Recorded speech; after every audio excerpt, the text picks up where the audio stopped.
yang melihat bagaimana konsep Islam dan Barat tentang pembagian filsafat ilmu ini ya.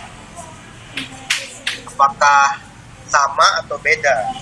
Tapi dari definisi ulum dengan sains saja sudah berbeda, dengan konsep ontologi, epistemologi dan aksiologi Itu berarti teori keberadaan sebagaimana keberadaan tersebut. Jadi dalam kajian ontologi kita akan melihat ya lebih jauh bagaimana konsep Islam dan Barat tentang objek ilmu ya, atau sumber ilmu atau keberadaan ya, atau keberadaan. Pertanyaannya adalah apa yang ada? Apa saja yang ada ya? Makanya ontologi ini membahas tentang hakikat dari objek telah ilmu dan hubungan objek ilmu dengan manusia sebagai pencari ilmu. Tapi pertanyaan mendasarnya adalah apa itu ada dan apa saja yang ada itu ya. Maka jawabannya tentu saja beda antara Islam dengan Barat. Dalam perspektif Barat yang ada itu adalah yang materi saja. Terutama ini dianut oleh kelompok empirisme. Kelompok empirisme karena memang saintis itu kebanyakan atau bahkan mayoritas atau semuanya itu adalah menganut filsafat empirisme ya, filsafat empirisme. Nah, bagi saintis yang menganut filsafat empirisme, maka yang ada itu adalah yang nampak, yang tidak nampak itu tidak ada. Maka bagi mereka jawabannya apa itu ada? Ada itu adalah sesuatu yang bisa diserap oleh panca indera. Jadi kelompok empirisme itu sangat mengandalkan panca indera dan mereka menganggap ya, panca indera itulah satu-satunya alat untuk mengetahui. Manusia dianugerahkan panca indera untuk mengetahui ya. Jadi artinya apa, bahwa yang ada itu adalah yang bisa diserap oleh panca indera. Dampaknya apa? Bahwa saintis Barat mengakui bahwa yang ada itu adalah yang nampak. Yang nampak itu apa? Dunia materi. Makanya bagi mereka yang ada itu adalah dunia materi. Dunia non materi ya, seperti dunia gaib, Allah, malaikat, wahyu, alam akhirat, alam kubur, itu bagi kelompok Barat, saintis Barat itu tidak ada ya.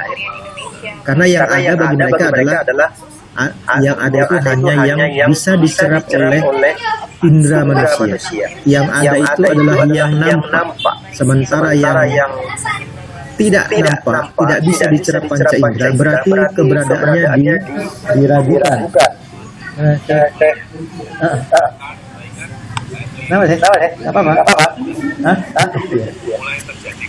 Oke. Jadi itu ya. Jadi dalam tradisi Barat, ketika mengkaji tentang ontologi, terutama terkait menjawab pertanyaan apa yang ada, maka sains Barat atau filsafat Barat atau filsafat ilmu dalam tradisi Barat menjawab bahwa yang ada itu adalah yang nampak, atau yang ada itu adalah yang bisa dicerap oleh panca indera. Maka segala sesuatu yang tidak bisa dicerap oleh panca indera berarti keberadaannya dipastikan tidak ada.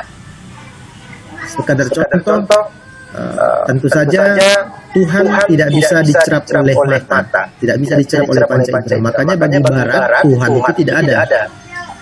Bagi kelompok empirisme, karena Tuhan itu tidak bisa dicerap oleh panca indera, maka Tuhan itu dianggap atau dipastikan tidak ada. Malaikat juga, karena malaikat tidak bisa dicerap oleh panca indera, maka keberadaan mereka ditiadakan. Artinya alam ghaib yang diyakini oleh orang beragama ada, tapi bagi ilmuwan empirisme, karena tidak bisa ditangkap oleh panca indera, tidak nampak, maka keberadaan alam gaib dipastikan tidak ada. Itu menurut tradisi Barat, terutama keyakinan kelompok empirisme. Makanya banyak saintis-saintis barat itu adalah ateis ya, karena dia berpaham empirisme. Dan kelompok empirisme yang merupakan mayoritas mayoritas tradisi filsafat yang dianut oleh kelompok saintis itu percaya bahwa yang ada itu adalah yang bisa diserap oleh panca indera. Tapi dalam tradisi Islam tentu saja yang ada itu bukan saja yang nampak ya. Alimul ghaibi wasyahadah, kan begitu ya bahasa Islam. Maka yang ghaib maupun yang syahadah. Jadi ketika ditanya apa saja yang ada, maka yang ada adalah yang ghaib maupun yang syahadah. Berarti konsep ontologi antara Islam dan Barat itu berbeda, sedikit berbeda, bahkan ada hal yang bertentangan. Dalam tradisi empirisme yang dianut oleh mayoritas kelompok ilmuwan Barat, mereka percaya bahwa yang ada itu hanya dunia materi. Ya, di luar dunia materi tidak ada, termasuk dunia gaib, mereka tidak percaya. Sementara dalam tradisi Islam yang ada itu adalah alimul ghaibi wasyahadah. Ya. Artinya Allah itu mengetahui yang gaib maupun yang syahadah. Itu mengisyaratkan bahwa dalam tradisi Islam yang ada itu adalah yang gaib maupun yang syahadah. Kenapa disebut duluan gaib baru syahadah? Itu juga ada landasan filosofinya, bahwa yang syahadah itu berasal dari yang gaib. Makanya gaib dulu disebut alimul ghaibi wasyahadah. Tanpa alam gaib tak ada alam syahadah. Tanpa alam gaib tidak ada dunia materi. Karena alam gaib itu kan salah satunya kan, alam itu bukan alam ya. Alam itu ya realita yang gaib ya, diantaranya kan Allah ya. Ya Allah lah yang menciptakan dunia materi ini. Tapi sebelum dunia materi ini diciptakan, Allah menciptakan dunia gaib. Makanya disebut alimul ghaibi, disebut dunia gaib baru yang syahadah. Jadi jelas ya, objek ilmu antara Islam dan Barat ya, ada perbedaannya. Objek telah ilmu dalam Islam adalah wujud semua yang ada, baik yang nampak maupun yang tidak nampak. Ya. Jadi objek telah ilmu dalam perspektif Islam itu adalah keberadaan itu sendiri. Dan yang ada itu bisa diklasifikasi menjadi tiga. Allah Subhanahu wa Ta'ala sebagai yang maha ada. Lalu Allah yang maha ada menciptakan makhluk ya. Ada yang disebut makrokosmos yaitu alam, dan ada yang disebut mikrokosmos manusia. Karena itu objek ilmu dalam Islam itu adalah semua yang ada, baik yang gaib maupun yang syahadah. Kalau dirinci lagi, Allah, alam, dan manusia.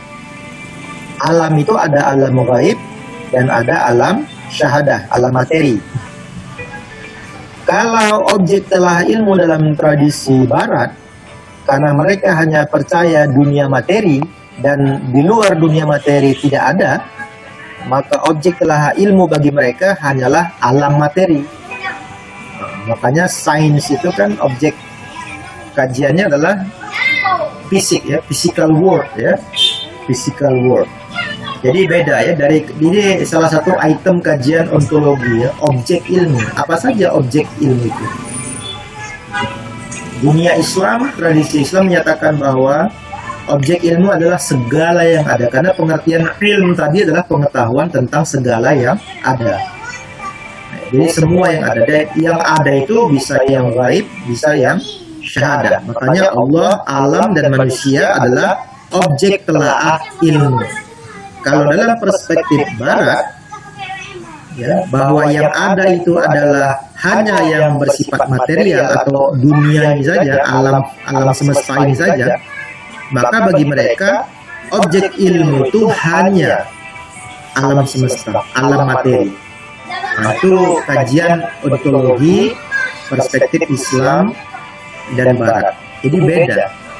Jadi kita harus kritis bahwa tidak semua ilmu yang dikembangkan di dunia barat itu bisa kita telan mentah-mentah. Harus hati-hati bahwa kita punya paradigma yang berbeda. Ya. Paradigma Islam dan paradigma Barat tentang ilmu itu berbeda. Termasuk dalam bidang pendidikan, ya.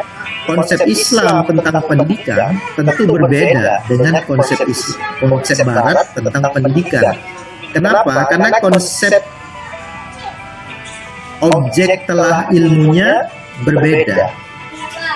Makanya ketika kita baca buku yang ditulis oleh ilmuwan Barat, kita jangan terlalu cepat berbangga hati lalu menerima mentah-mentah karena itu ditulis oleh ilmuwan dari Barat dan dianggap benar. Kita harus hati-hati bahwa ada perbedaan paradigma tentang ilmu antara Islam dan Barat. Ya, ini tentang objek telah ilmu, ya. Jadi jelas ya itu. Nanti kalau ada pertanyaan silakan kita lanjut dulu. Ini ontologi, ya. Ilmu pengetahuan tentang keberadaan, ya. Teori tentang keberadaan. Apa yang ada dan yang ada itu adalah yang menjadi objek ilmu. Karena menurut Islam bahwa yang ada itu adalah yang gaib maupun yang syahadah, maka objek telah ilmu adalah yang gaib maupun yang syahadah. Karena Barat mengatakan bahwa yang ada itu hanya yang bersifat material, maka objek ilmu adalah hanya dunia materi atau alam semesta ini. Sesuatu yang di luar alam semesta seperti alam akhirat, alam kubur, malaikat, bahkan Tuhan itu bukan objek telah ilmu. Karena dianggap oleh Barat dunia gaib itu tidak ada, itu hanya hayalan orang-orang beragama katanya. Nah itu ya. Baik, epistemologi. Apa itu epistemologi, ya? Dia epistem, ya, bahasa Yunani juga ini. Epistemologi, ya. Epistem dan logos. Epistem itu pengetahuan, logos itu ilmu. Berarti epistemologi itu adalah teori pengetahuan, ya. Jadi epistemologi ini membahas tentang bagaimana kita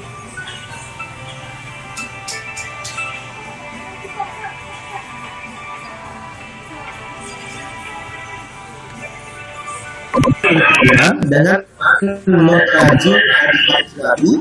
Selain juga kita bisa mendapatkan pengetahuan dengan melakukan riset di alam, ya, terutama alam material.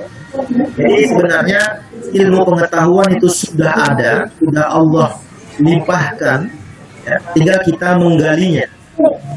Sebagai peneliti maka kita perlu menanamkan bahwa kita bisa mendapatkan ilmu atau mengembangkan ilmu dengan meneliti Al-Quran 6.666 ayat, atau kita meneliti hadis-hadis Nabi, ya, dalam kutubut tis'ah, ya. Jadi ada banyak hadis Nabi, ada mungkin ratusan ribu hadis Nabi, dan semua itu sebenarnya seharusnya menjadi inspirasi bagi para peneliti, terutama para peneliti dalam bidang pendidikan. Bapak Ibu peneliti dalam bidang pendidikan, oleh karena itu agar Bapak Ibu menghasilkan teori atau konsep pendidikan yang berdasarkan ajaran Islam, maka Bapak Ibu mau tidak mau harus menggali informasi tentang pendidikan di dalam Al-Quran dan hadis, ya, karena wahyu itu adalah sumber ilmu pengetahuan. Selain itu alam juga menjadi sumber pengetahuan, tetapi dalam Islam harus digarisbawahi bahwa alam itu ada alam gaib maupun alam syahadah. Nah, alam syahadah berisikan banyak ilmu pengetahuan. Oleh karena itu para peneliti terutama dalam bidang natural science atau ilmu alam harus banyak-banyak melakukan riset, ya, di dunia materi atau di alam semesta ini untuk atau dalam rangka pengembangan ilmu pengetahuan. Sampai saat ini para ilmuwan dalam bidang kealaman terus melakukan riset, ya. Terus melakukan riset dan terus mendapatkan pengetahuan-pengetahuan baru tentang dunia materi. Jadi walaupun kita alam ini sudah usianya sudah sangat lama dan manusia juga sudah bergenerasi-generasi, tetapi ternyata ilmu Tuhan yang ditanamkan di alam materi ini belum juga terkuak seluruhnya, ya. Karena memang sesuai dengan hadis Al-Quran ya, sesuai dengan ayat Al-Quran bahwa kita ini hanya diberikan ilmu sangat sedikit ya, sangat sedikit sekali. Tapi dalam konteks ini kita akui bahwa dalam tradisi Islam, alam itu baik yang gaib maupun yang syahada adalah sumber pengetahuan. Oleh karena itu kita perlu juga melakukan riset-riset ya untuk pengembangan ilmu. Dengan melakukan riset di alam materi ya, di dunia fisik. Tapi perlu juga diketahui dan dicatat ya bahwa sumber dari segala sumber ilmu itu adalah Allah Subhanahu wa taala, karena Dia adalah Al-Alim, Maha mengetahui. Para sufi, kalau kita lihat tinjauan tasawuf ya, para sufi itu menghendaki ilmu laduni ketimbang ilmu husuli. Nah, jadi para sufi itu membagi dua ilmu ya, bahwa ada ilmu husuli dan ilmu huduri atau ilmu laduni. Ilmu husuli itu adalah ilmu yang diperoleh manusia dengan berusaha sendiri, dengan memanfaatkan akal dan panca inderanya. Sementara ilmu huduri atau ilmu laduni itu adalah ilmu yang diberikan langsung oleh Allah kepada hamba-hamba pilihannya, hamba-hamba yang soleh, hamba-hamba yang beriman. Kenapa kita sewaktu belajar, sebelum belajar kita diminta untuk berdoa, Rabbi zidni ilma wa amalan solihah, ya kan? Kita berdoa untuk ditambahkan pengetahuan. Di situ sebenarnya tersirat makna bahwa kita berkemungkinan untuk mendapatkan pengetahuan langsung dari Allah. Tetapi tentu saja ada syarat-syaratnya. Hanya orang-orang yang beriman dan beramal solehlah yang bisa mendapatkan pengetahuan langsung dari Allah. Tentu saja doa orang-orang yang soleh adalah doa-doa yang makbul ya. Orang soleh berdoa Rabbi zidni ilma ya, kan? Lalu tentu saja itu makbul ya. Makanya orang-orang soleh, orang-orang beriman itu cenderung diberikan sesuatu yang disebut dengan ilham ya. Ilham itu adalah pengetahuan langsung dari Allah, sifatnya baru dan belum tentu diberikan kepada kebanyakan manusia. Qad aflaha man zakkaha wa qad khaba man dassaha. Beruntung orang-orang yang menyucikannya, menyucikan jiwanya ya. Orang-orang yang menyucikan jiwanya berarti orang-orang yang beriman dan beramal soleh, dan mereka akan diilhamkan berupa pengetahuan langsung dari Allah. Dan para sufi memang ilmunya itu banyak pemberian langsung dari Allah, tidak melalui membaca, mengikuti seminar, mengikuti workshop ya. Kalau kita itu masih banyak mencari ilmu husuli. Ilmu husuli itu ilmu yang kita cari dulu baru ketemu. Caranya bagaimana? Membaca ya, ikut seminar, ikut workshop. Itu kita dapat ilmu, tapi jenis ilmunya ilmu husuli. Kalau kita tidak berusaha membaca, tidak berusaha ikut pelatihan, maka kita tidak akan mendapatkan ilmu. Itu ilmu umum. Tetapi sebenarnya dalam tradisi Islam ada ilmu huduri atau ilmu husuli. Ilmu yang dengan kita mendekatkan diri kepada Allah, lalu kita minta kepada Allah tambahan ilmu, insya Allah ya, bagi orang-orang yang beriman, insya Allah akan mendapatkan ilmu yang sifatnya baru dan tidak diberikan kepada hamba yang lain. Jadi sumber ilmu itu dalam tradisi Islam ada 3, Allah, wahyu, dan alam. Ya. Tentu saja dalam konteks Allah sebagai sumber ilmu, dengan kita mendekatkan diri kepada Allah, maka kita akan mendapatkan tambahan ilmu langsung dari sisinya. Ini misalnya adalah Nabi Muhammad SAW. Nabi Muhammad SAW tidak pernah belajar kepada siapapun, tetapi menjadi orang yang paling pintar di dunia. Kenapa? Karena dia mendapatkan ilmu langsung dari Allah atau melalui perantaraan malaikat Jibril ya. Tapi bagi kita yang masih awam, maka mau tak mau kita harus berusaha sendiri dengan menggali ya, membaca, meneliti wahyu Al-Quran maupun hadis dan meneliti alam, barulah kita bisa mendapatkan pengetahuan, bisa menemukan ilmu pengetahuan. Ya. Mana yang lebih berkualitas? Tentu saja yang lebih berkualitas adalah ilmu yang langsung diberikan Allah, yaitu ilmu laduni atau ilmu huduri. Ilmu yang derajatnya lebih rendah adalah ilmu yang diusahakan manusia sendiri. Ya. Kebenarannya juga tidak mutlak. Ya. Nah, itu sumber ya. Tapi dalam perspektif barat, ya, dalam perspektif barat, sumber ilmu itu adalah alam syahadah saja, alam materi saja. Sementara Allah, mereka tak percaya wahyu. Ya, Allah saja tak percaya, apalagi wahyu. Jadi Allah dan wahyu bagi ilmuwan barat sekuler itu bukan sumber ilmu pengetahuan. Alam gaib juga bukan sumber ilmu pengetahuan. Karena bagi mereka sumber pengetahuan adalah alam materi saja. Sementara kita ilmuwan muslim harus percaya bahwa pengembangan ilmu itu bisa dilakukan dengan kita melakukan riset terhadap wahyu dan alam, baik alam gaib maupun syahadat. Dan juga dengan cara mendekatkan diri kepada Allah Subhanahu wa Ta'ala. Makanya ilmuwan muslim itu tidak boleh jauh dari Allah Subhanahu wa Ta'ala sebagai sumber dari segala sumber ilmu pengetahuan. Nah, bagaimana cara kita bisa mendapatkan ilmu dari sumber itu? Maka mau tak mau kita kembali kepada Al-Quran. Ya, dalam Al-Quran manusia itu bisa mengetahui dengan 3 cara ya. Atau maksudnya manusia atau umat Islam kita bisa mendapatkan ilmu dengan memanfaatkan 3 sarana yang sudah dianugerahkan Allah dalam diri kita. Kita punya panca indera. Ya. Kita punya panca indera, terutama yang paling penting itu adalah indera pendengaran dan indera penglihatan.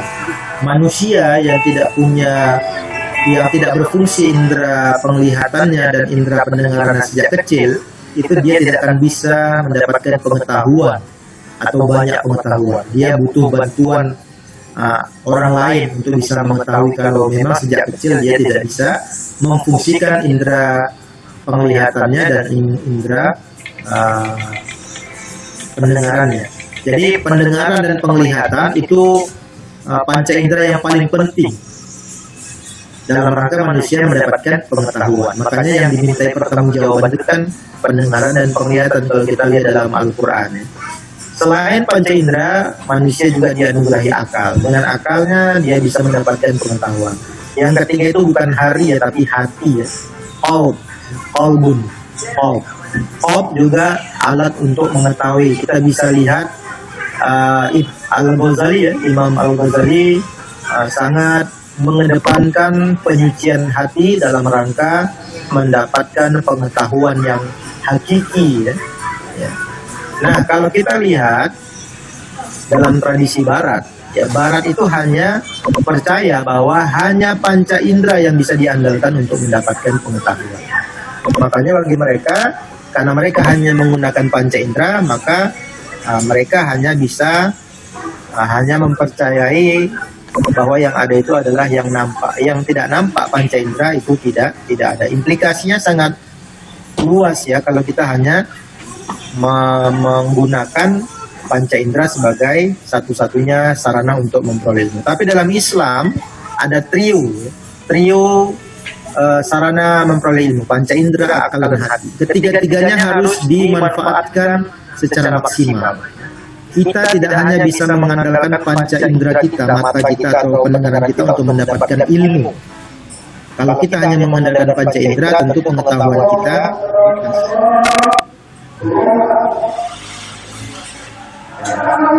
kita tunggu azan dulu ya. Azan, Pak. Azan.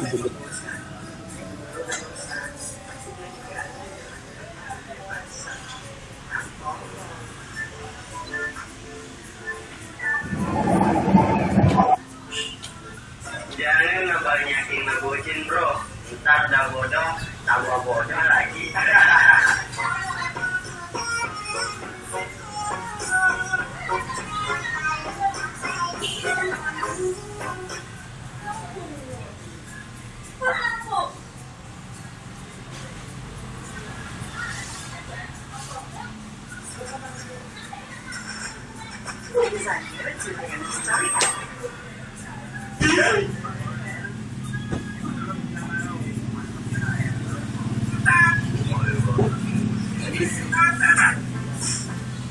Lagunya si buaya ya.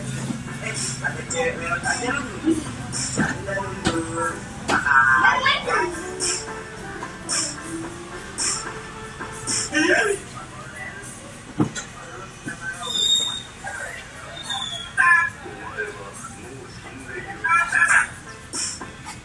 Lagunya si buaya ya.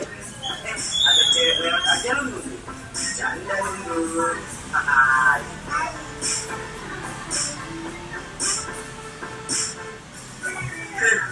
Punya buaya. Pas diajak nyari cewek, gayanya gimana? Tunggu satu aja. Dasar kepala aja.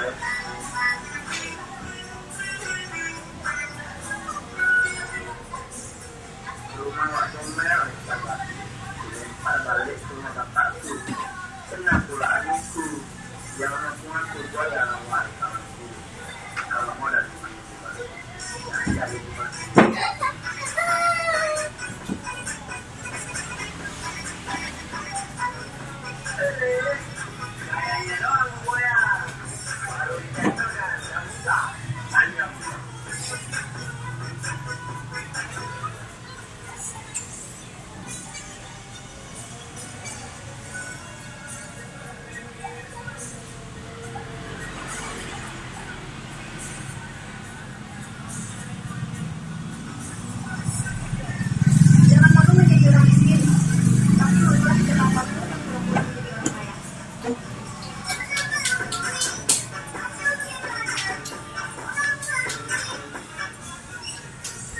Jangan malu jadi pemulung, tapi malulah kita mulung anaknya.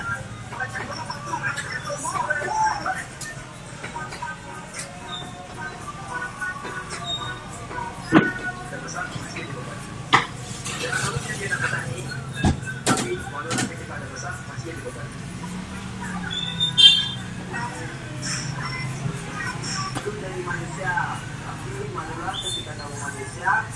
Tetapi kamu memiliki sifat seperti binatang. Iya, mantap ale.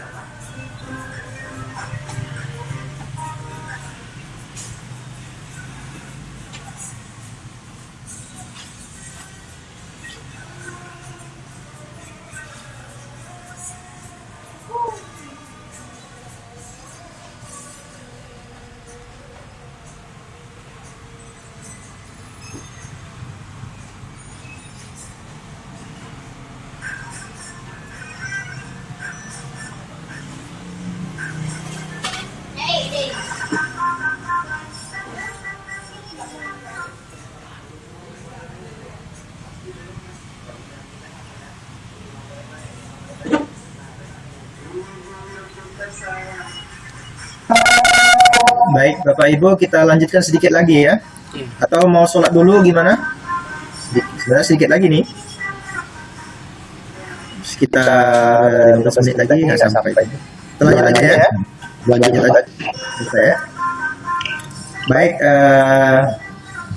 jadi sebagai ilmuwan muslim, kita harus benar-benar memanfaatkan panca indera kita, akal kita, dan hati kita dalam rangka pengembangan ilmu, terutama dalam bidang pendidikan Islam. Nah, ini menarik terkait dengan metode ilmiah, bagaimana kita bisa mengembangkan ilmu. Maka ilmuwan muslim harus memanfaatkan 4 metode, bisa salah satu, bisa sekaligus ya.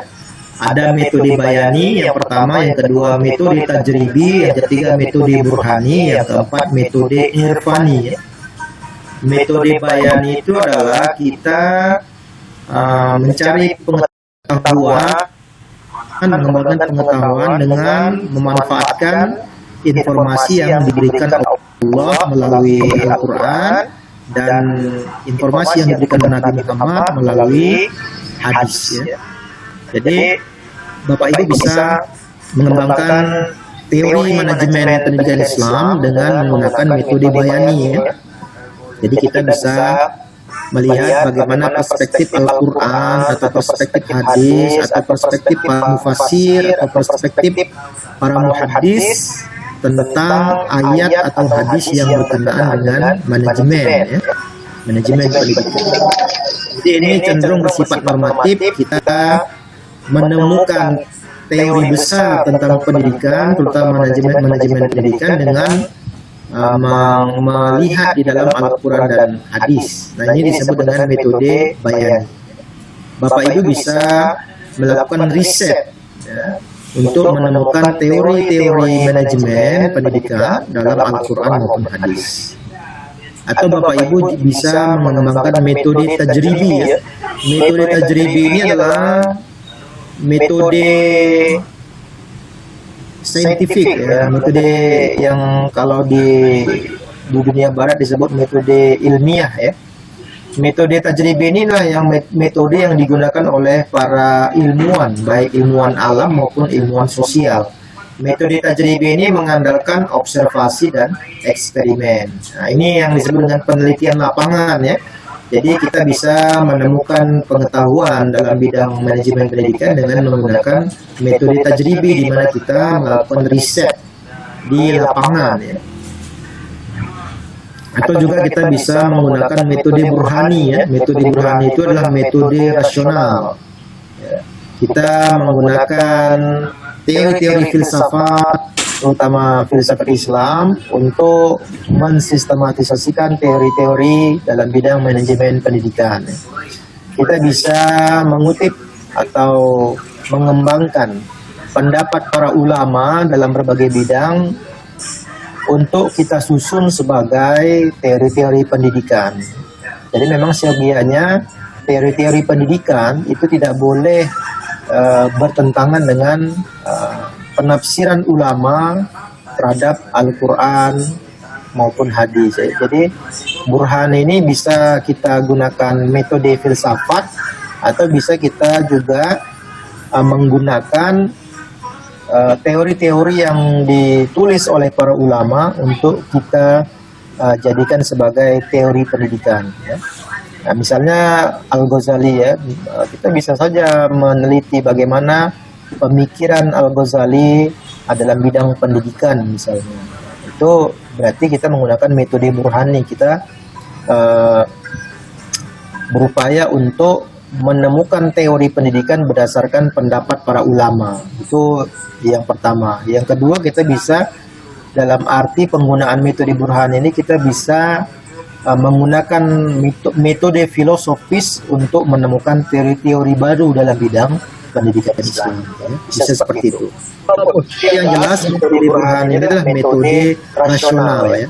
Bisa kita gunakan metode filosofis untuk menemukan teori-teori baru, atau kita menggali karya-karya para ulama untuk kita jadikan sebagai dasar perumusan teori-teori pendidikan. Ada juga metode irfani ya.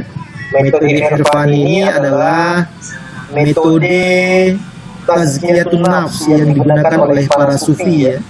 Nah, di sini misalnya kita bisa mengembangkan metode maksud saya kita bisa mengembangkan teori-teori pendidikan.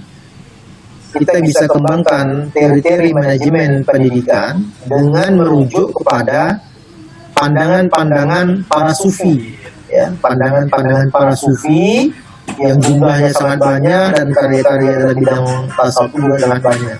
Kita bisa jadikan pandangan mereka sebagaimana yang terkandung dalam karya-karya mereka sebagai dasar perumusan teori-teori pendidikan atau juga teori-teori manajemen pendidikan. Ada beberapa, bahkan banyak ya, penelitian-penelitian yang penelitian dalam bidang pendidikan yang mendasari kepada karya-karya para ulama. Misalnya kita temukan buku ya, buku hasil penelitian, judulnya Konsep Imam Al-Ghazali tentang Pendidikan. Nah, berarti cara si peneliti untuk mengembangkan pengetahuan adalah dengan menggunakan metode irfani ya, atau pandangan Syekh Ibnu Jamaah tentang etika akademik. Ada banyak ya, ada banyak karya-karya para sufi yang sudah diteliti oleh para peneliti, terutama dalam bidang pendidikan Islam ya. Berarti mereka menggunakan metode irfani. Artinya adalah bahwa kita memanfaatkan karya-karya para sufi untuk pengembangan ilmu pendidikan. Kalau burhani tadi dan bisa juga berarti bahwa kita menggunakan karya-karya para ulama, terutama para filosof muslim untuk pengembangan teori-teori pendidikan. Atau kita menggunakan metode bayani dalam arti bahwa kita memanfaatkan penafsiran para ulama terhadap Al-Quran dan hadis untuk kita jadikan sebagai sarana pengembangan teori-teori pendidikan Islam. Artinya apa? Bahwa teori-teori pendidikan Islam atau teori-teori manajemen pendidikan Islam itu siogianya harus kita gali dari karya-karya para mufassir, para muhaddis, para ilmuwan, para filosof muslim dan juga para sufi. Harapannya nanti ke depan seperti itu, kita mengembangkan ilmu pendidikan Islam, ilmu manajemen pendidikan Islam dengan memanfaatkan Al-Quran dan hadis serta penafsiran para ulama baik filosof, ilmuwan maupun sufi terhadap Al-Quran dan hadis. Dan jumlah karya para ulama kita sangat banyak sekali dan belum semuanya berhasil diteliti oleh para peneliti. Nah, epistemologi juga membahas tentang klasifikasi ilmu ya, bahwa dalam Islam ilmu itu dibagi menjadi dua. Ada ulumul syariah dan ada ulumul aqliyah ya. Jadi ada ilmu-ilmu keagamaan dan ada ilmu-ilmu aqliyah. Biasanya ini kita dengar di masyarakat ilmu agama dan ilmu umum ya. Meskipun pembagian seperti itu banyak dikritik orang ya. Banyak dikritik orang dalam arti dikritik oleh para ulama. Ilmu umum itu tidak, ilmu umum itu dalam bahasa Arabnya ulumul aqliyah ya. Ilmu-ilmu keagamaan itu ulumul syariah.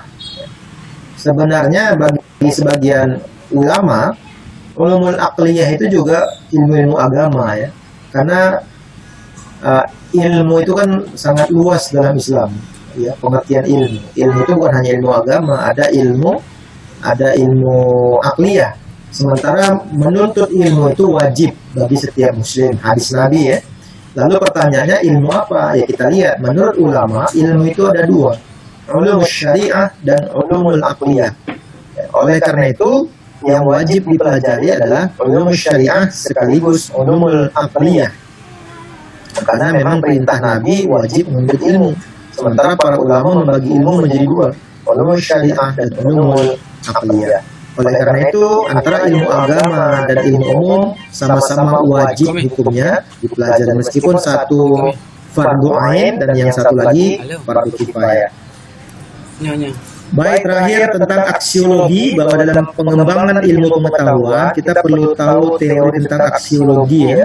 Teori tentang nilai ya. Jadi intinya adalah bahwa aksiologi itu membahas tentang kegunaan dan penggunaan ilmu ya, kaitan antara penggunaan ilmu dengan kaidah moral dan seterusnya. Tapi intinya bahwa dalam pengembangan dan penggunaan ilmu itu ada etika yang harus dipegang oleh ilmuwan muslim ya. Dalam perspektif barat kita boleh mengembangkan ilmu meskipun caranya itu bertentangan dengan agama. Sementara dalam perspektif Islam, penggunaan ya dan pengembangan ilmu pengetahuan harus sejalan dengan syariat Islam ya. Jadi pengembangan dan penggunaan Islam, penggunaan dan pengembangan ilmu, pengembangan dan penggunaan ilmu itu harus sejalan dengan ajaran Islam dan tujuannya adalah untuk agama Islam itu sendiri. Ya. Jadi ini kajian umum tentang aksiologi, bahwa penggunaan dan pengembangan ilmu itu harus sejalan dengan ajaran Islam. Tidak boleh kita mengembangkan ilmu yang ya, kalau itu bertentangan dengan ajaran Islam. Saya kira itu pengantar hari ini, nanti kita lanjutkan pada pertemuan berikutnya untuk pendalaman. Minggu hari Sabtu depan kita akan membahas tentang bagaimana penerapan filsafat ilmu ini dalam kajian filsafat manajemen pendidikan Islam, atau dalam konsep manajemen feminisme. Saya kira cukup. Kalau tidak ada pertanyaan kita tutup. Baik, tutup. Ustaz. Tutup ya. Boleh tutup, Ustaz. Ya. Salah dulu. Oke, ini ada 16 orang. Mohon diaktifkan dulu videonya supaya saya bisa screenshot. Kita lihat siapa yang hadir dan siapa yang tidak hadir. Tadi ada 20, Ustaz. Mungkin ada yang gangguan itu. Udah mundur. Loh, tadi saya lihat hanya 16. Jangan Kita ada muncul berapa 16. semua, Pak? Apa, Ustaz? Kita semua ada berapa? 21. Ustaz. 21 Ustaz. Ini hanya 16 ini, hanya 16. Jadi supaya bisa dibedakan ya mana yang selain on ya. akhir ya. Jadi mohon ditampilkan videonya Bu Pak Edi, Bu Cut, Bu Nurbaiti. Jadi ada 16, mohon Pak, siapa yang kita mintai tolong untuk melacak ini. 16 berarti 5 orang tidak sampai habis gitu ya. Saya minta tolong sama siapa ini, Pak Zahiri atau Pak Amin ini? Amin. Pak Amin ya. Ini ada Pak Heri, lanjut Pak Heri. Belum bisa kita fullkan semua nih karena pakai HP. Saya lupa maaf ya.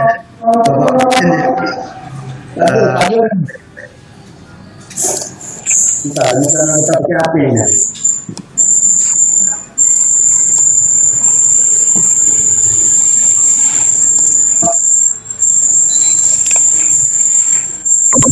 Supaya kita bantu Pak, supaya kita bergerak. Pak Sadul ya Pak. Sadul Kanen, Sadul.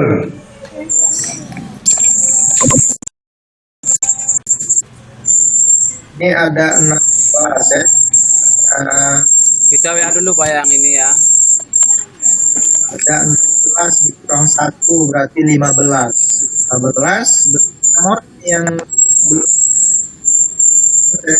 Iya, 16. Mohon Bapak Ibu ya dibantu ya mengecek 6 orang itu siapa, apa alasannya, apakah tadi sempat masuk setengah pertemuan atau memang tidak hadir sampai hari ini. Berarti ini 6 orang ya. Mohon dibantu supaya Bapak Ibu nilainya lebih tinggi lah daripada yang 6 tadi ya. Kalau tidak ada 1 poin berbeda karena Bapak Ibu sampai terakhir ikut ya. Pak Zahiri saya minta tolong ya. Entah Pak, kita lagi dengan laptop. Oh gitu ya.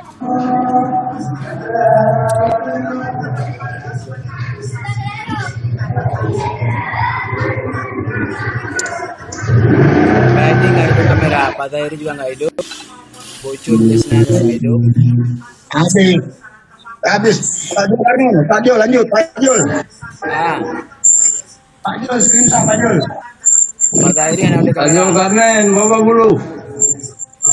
Bantu. Barusan sholat. Kalau saya barusan sholat makanya keluar. Pak Jul Karnen, lanjut. Ya ya. Nurul lainnya salat tadi, Bu Nurul. Pak Zahiri yang ada kamera. Bocor listener yang ada kamera. Pak Edi Nurul Baiti tadi salat. Ah, Nurul salat. tinggal tulisnya dengan Pak Edi yang ada kamera. Oh nah Pak Saiful Amri juga mati, kameranya mati. Pak Jul screen Jul.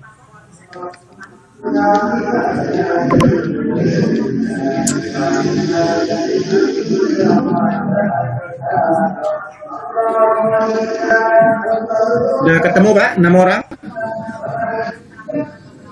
Belum Pak.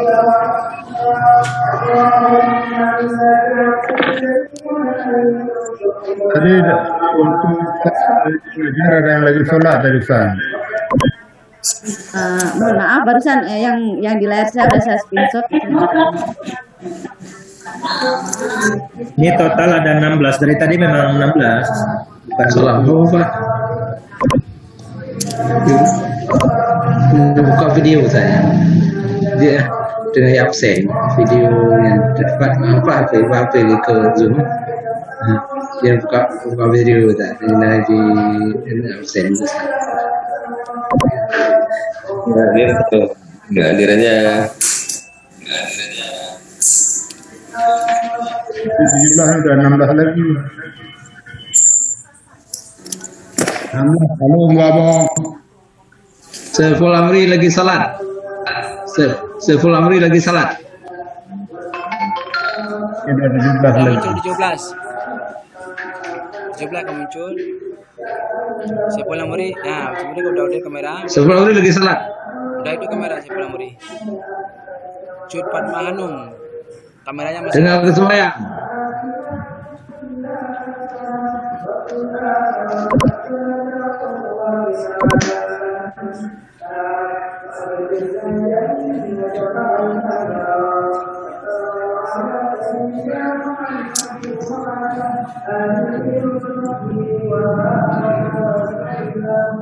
Sunat ya.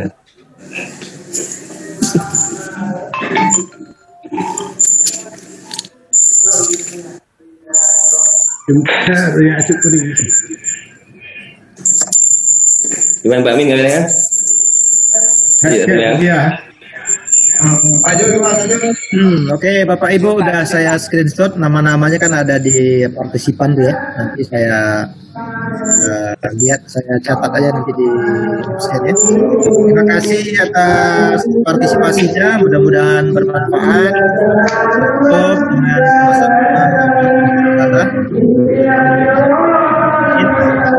Assalamualaikum warahmatullahi wabarakatuh. Waalaikumsalam warahmatullahi wabarakatuh.